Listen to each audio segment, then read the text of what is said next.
Olá, gente, aqui é Rafael Martins. Para quem não me conhece, sou professor do IFCE. O professor Jansen entrou em contato para que pudesse falar um pouquinho sobre o documento curricular referencial do Ceará, alguns aspectos sobre a educação física nesse documento. Importante destacar que, de acordo com o que o Jansen citou, o grupo teve acesso a um recente artigo que elaborei junto do professor Diego Luz e do professor José Ribamar, no qual elaboramos uma interessante análise do documento curricular referencial do Ceará voltado para o ensino fundamental. Esse artigo nasce da minha função de leitor crítico daquele documento voltado para o ensino fundamental. Então eu indico que leiam, porque ele já vem sendo utilizado em algumas licenciaturas, como da UES, como um bom comentário do documento curricular referencial do Ceará, específico ao ensino fundamental. E aí existe todo um caso que eu quero conversar com vocês a partir da minha colaboração em todo esse documento. Eu sou a única pessoa que talvez esteja efetivamente no ensino fundamental e no ensino médio, porque QSN também está, mas ela estava em função diferente nos dois documentos. Eu sempre assumi esse trabalho de análise, de leitor, tanto no documento do ensino fundamental como no documento do ensino médio. E eu queria fazer um vídeo apresentando o meu olhar sobre o documento que foi feito para o ensino médio, que eu tenho breves divergências. E uma das críticas que eu venho recebendo há alguns anos é que grande parte dos documentos que têm sido elaborados nacionalmente, localmente, eu tenho participado, mas poucas pessoas entendem qual função e qual papel eu exerço nesses documentos. Porque a minha participação nesse documento sempre é baseado na pedagogia da indignação, é tentar tornar ele o mais progressista, é tentar ampliar o acesso à educação física, propondo uma diversidade de objetos de conhecimento, tentando tornar ele efetivo e execuível para professor e professor que acessa esses documentos. E nem sempre os grupos que organizam, eles têm total liberdade criativa para isso. Nem sempre os grupos que participam, eles também têm um tempo de acolhimento às proposições que eu coloco, mas eu resolvi sempre não me furtar da responsabilidade de assumir esses convites. Então, quando eu estava no documento do ensino médio, eu tinha algumas questões que eram oriundas desde a medida provisória 746, que depois virou a lei do novo ensino médio, que depois foi a Base Nacional Comum Curricular, e todo esse trabalho eu tenho textos, tenho manifestos, então eu tinha estudo de causa para estar no DCRC. E quando a gente começou a trabalhar no DCRC, nós já tínhamos indícios que a Base Nacional Comum Curricular do ensino médio era um documento que deveria ser revogado, que não existia conciliação com esse documento.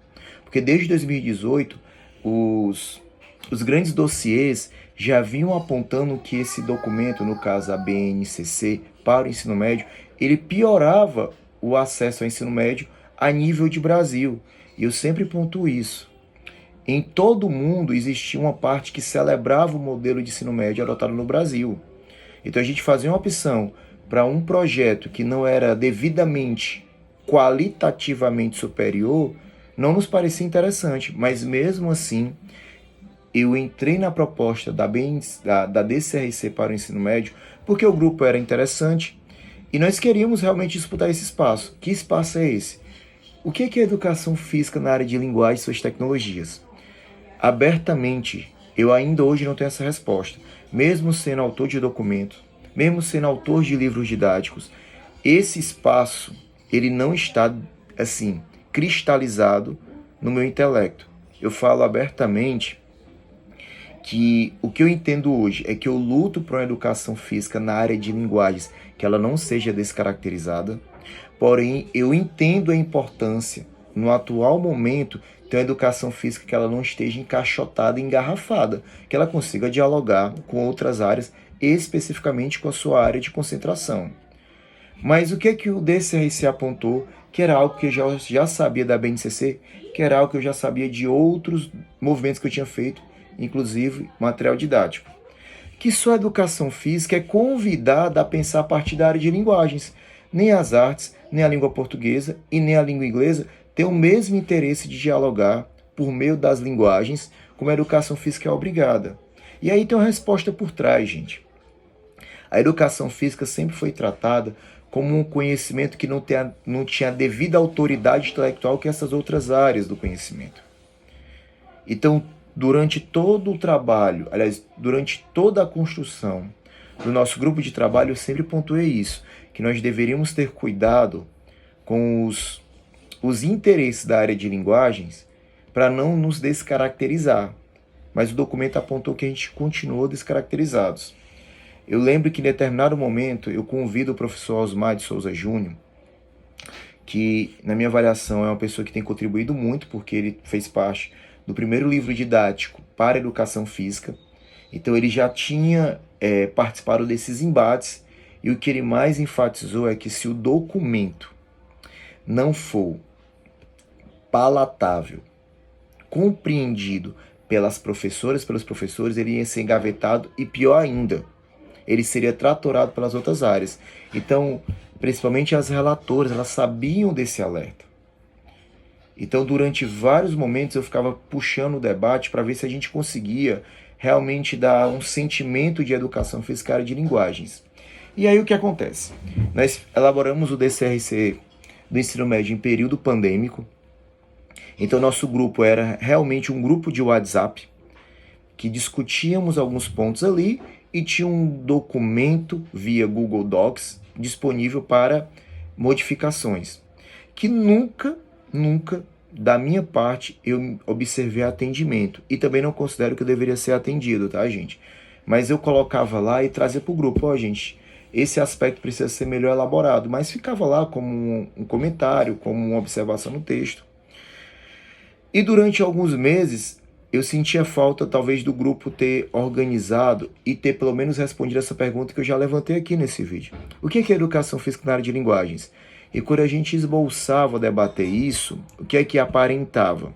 Que nem a própria SEDUC sabia, que nem as relatoras sabiam, e que o nosso grupo também não precisava se preocupar, já que estávamos em meio a uma complexidade teórica em relação à área de linguagens e à educação física. Avançando, tá? O que é que aconteceu? Eu sou pego de surpresa, mesmo no grupo, quando o documento é lançado. A comissão não teve, pelo menos eu não tive acesso a um pré-print, para que a gente pudesse entender como é que estava chegando o documento na sua versão final. E eu tenho seríssimas críticas ao documento. Uma delas é que ele tem 59 objetos de conhecimento. E aí você pode pegar assim, olha, Rafael, é uma contradição. Já que tu defende a educação física diversa, eu defendo por demais a educação física diversa, desde que ela seja educação física. Porque ao ler os 59 objetos de conhecimento, a gente vai observar que eu até anotei, tá, gente? Porque eu estou elaborando um artigo para analisar esse outro documento do ensino médio.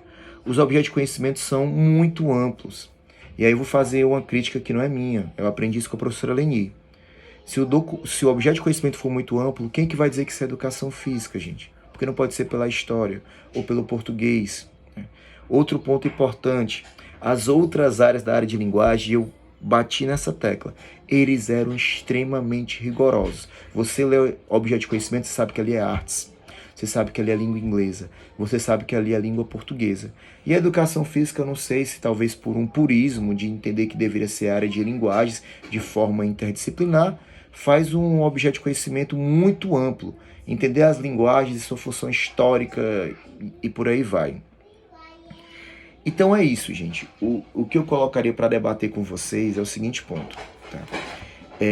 Em outro momento, eu estava contribuindo com o professor Jansen e com o professor Ribamar a construção de uma matriz de conhecimentos básicos para a educação física. E eu até faço a crítica. Se essa matriz chegou é porque as pessoas não estão entendendo o DCRC. Então é como se fosse a vacina para entender o documento que está confuso. Eu já considero que esse documento ele é muito mais próximo de uma experiência educacional do que a DCRC. Então eu indico depois que vocês possam olhar esse documento. E o que é que eu tenho pensado? Tá? Que a gente tem que assumir essa postura. que desde a BNCC do DSRC são documentos que têm que ser revogados. Eles apresentam uma proposta de ensino médio que ele só contribui para a redução de carga horária da educação física, para a mortificação da especificidade da nossa área, e mais ainda, gente, o professor que não sentir à vontade vai continuar a fazer a mesma aula. E aquele que não entende também, ele pode até usar em fazer, mas ele pode estar fazendo educação física que não seja adequada, né, para garantir direitos de acesso de aprendizagens. Isso me preocupa, tá, gente? Porque depois que o documento é publicado, ele tem, abre aspas, fé pública de ser exigido em avaliações como SPAES, em materiais didáticos, em seleções como a UES. Então, a professora e o professor da escola ficam no dilema se adota ou não. Tá? Então, são esses debates que vocês podem colocar. Eu pensei em fazer vários vídeos, mas eu fiquei com dificuldade de ficar parando e fazendo vídeo. Então é isso, tá?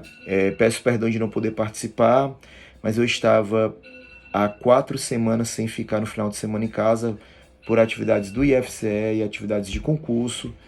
E eu queria estar com vocês, mas não poderia estar presencialmente por uma questão mesmo de ter um momento com a família, tá? Desejo um ótimo sábado para vocês. Obrigado pelo convite. Espero que leiam o artigo e podemos continuar essa conversa em outro momento.